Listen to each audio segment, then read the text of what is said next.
Olá, bom dia. Bom dia. Bom dia, este é o Visual, um programa acessível da TV Brasil. E aqui o surdo recebe informação em Libras. Em nossa página no Facebook você acompanha mais notícias do mundo da acessibilidade e dos bastidores do nosso programa. Acesse lá, facebook.com/visual TV Brasil. Direto do Rio de Janeiro, o Visual começa agora.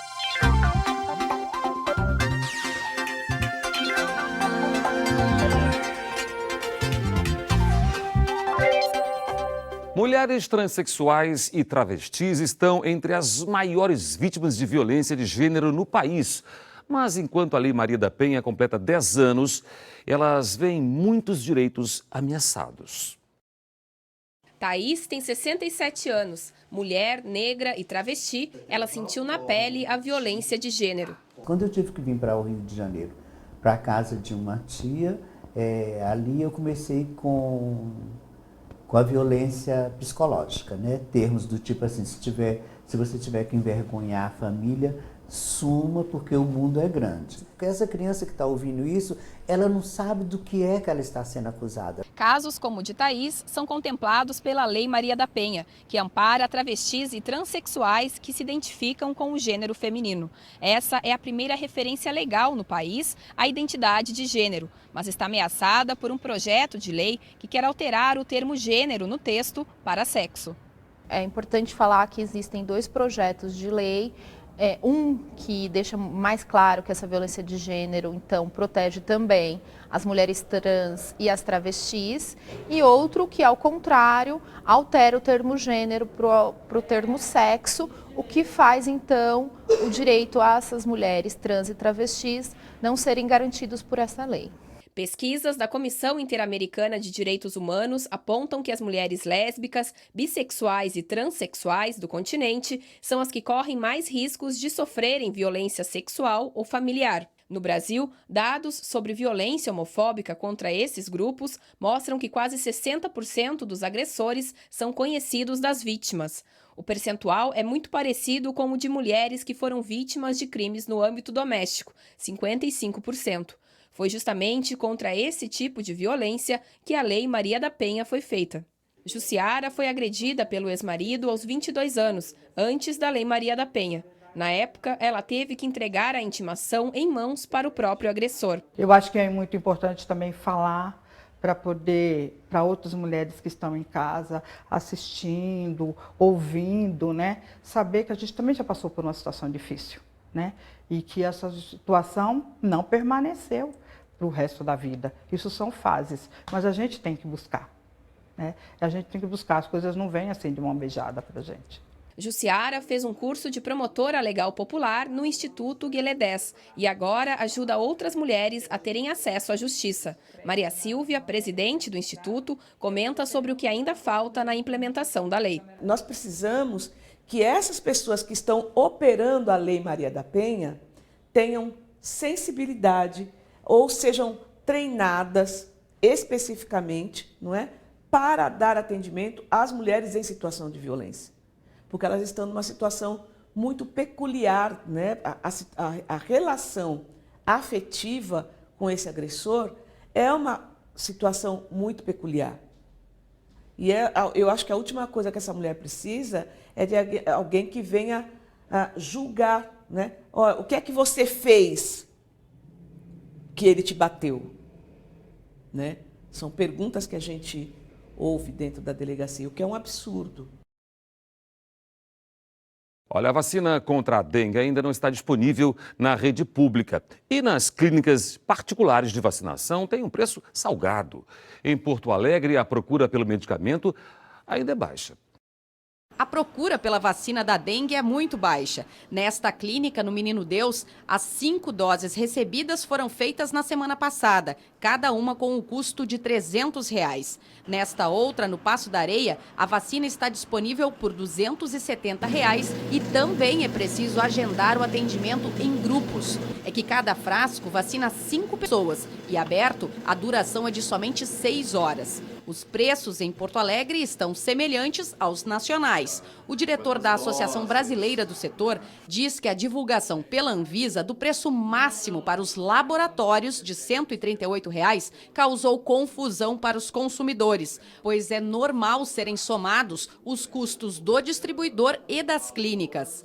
Todas as vacinas têm um valor, um teto máximo que o laboratório pode cobrar. O distribuidor também cobra o seu custo de armazenamento, de transporte e impostos. As primeiras vacinas que surgiram da gripe também vieram caríssimas e com o passar do tempo elas foram baixando esse custo, né? O Procon, no entanto, alerta que o cliente pode pedir o valor da dose e dos serviços discriminados na nota fiscal. Pela cobrança da dose da vacina e pela prestação, os valores que estão sendo cobrados pela prestação de serviço, como, por exemplo, o valor da aplicação da vacina e o armazenamento. Se a clínica se negar, primeiro momento, se negar a discriminar os valores, ou se discriminar os valores e o valor da aplicação da dose for superior ao mencionado anteriormente, procura o Procon que a gente vai notificar essa empresa. A vacina protege contra os 4 tipos de dengue. É indicada para as pessoas entre 9 e 45 anos. E atenção, para a imunização são necessárias 3 doses, com intervalo de 6 meses, o que dá um custo total de R$ 810 a R$ 900. Ainda não há previsão de distribuição pelo SUS. O Parque Olímpico da Barra da Tijuca, onde Rafaela Silva conquistou o ouro, fica a pouco mais de 5 quilômetros da Cidade de Deus, comunidade onde a judoca nasceu e foi criada. Sexo frágil, não foge à luta. O dia 8 de agosto foi histórico para a judoca Rafaela Silva. Aos 24 anos, ela conquistou a medalha de ouro na categoria leve na Olimpíada. Foi o primeiro ouro do Brasil. Todo o país vibrou com a vitória da atleta, mas para este grupo, a medalha foi recebida de uma forma ainda mais especial.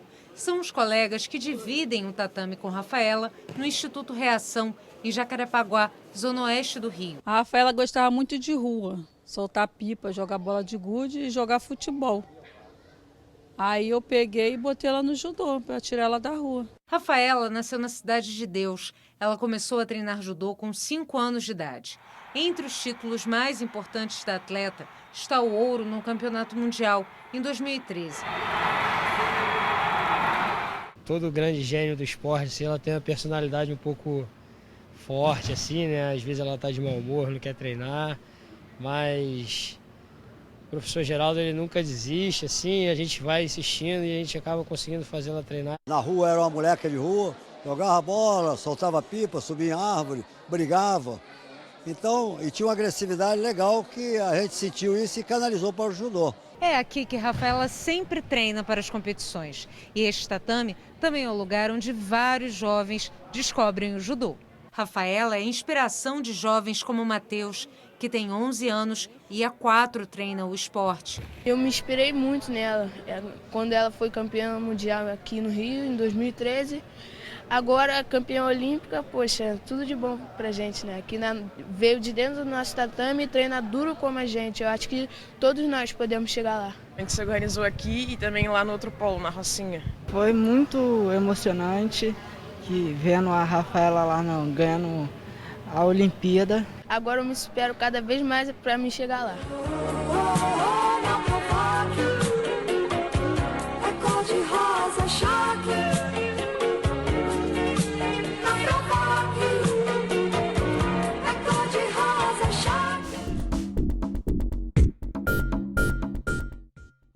Campeonato,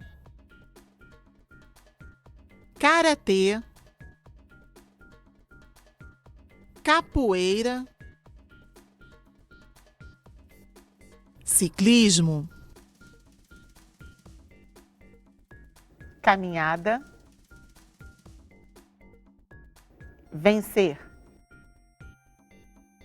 Esse título também representa uma vitória contra o preconceito depois do episódio vivido por Rafaela Silva na Olimpíada de Londres. Um dos maiores desafios de Rafaela Silva foi lutar contra o preconceito social e racial depois da eliminação precoce nas Olimpíadas de Londres, em 2012. ela foi xingada e menosprezada nas redes sociais. Rafaela chegou a pensar em largar o esporte, mas logo desistiu da ideia e fez uma tatuagem pensando na Olimpíada do Rio. Foi com a família que Rafaela conseguiu forças para se recuperar. Na época, a TV Brasil conversou com a irmã e o pai da judoca. Eu falei com ela ontem na internet, falei que, né, para ela abaixar a cabeça, para ela não ficar triste, porque só dela estar na Olimpíada ela já é uma vencedora, porque quem está lá é quem são os melhores do mundo. A gente fica triste, né? Porque é uma menina boa. E a cor não diz nada. A volta por cima de Rafaela Silva começou no ano seguinte, quando foi campeã no Mundial de Judô aqui mesmo no Rio. Agora, as redes sociais se rendem à judoca. Rafaela recebeu várias homenagens. São milhares de postagens, muitas dizendo que ela é um exemplo de vida e de superação contra o preconceito e parabenizando a judoca de ouro da Olimpíada do Rio. E o visual fica por aqui. E pelo nosso WhatsApp você entra em contato com a gente e pode mandar sugestões. Anote o número aí, 021 974 522 300. Bom dia para você. Muito obrigada pela companhia. Tchau. Tchau para você.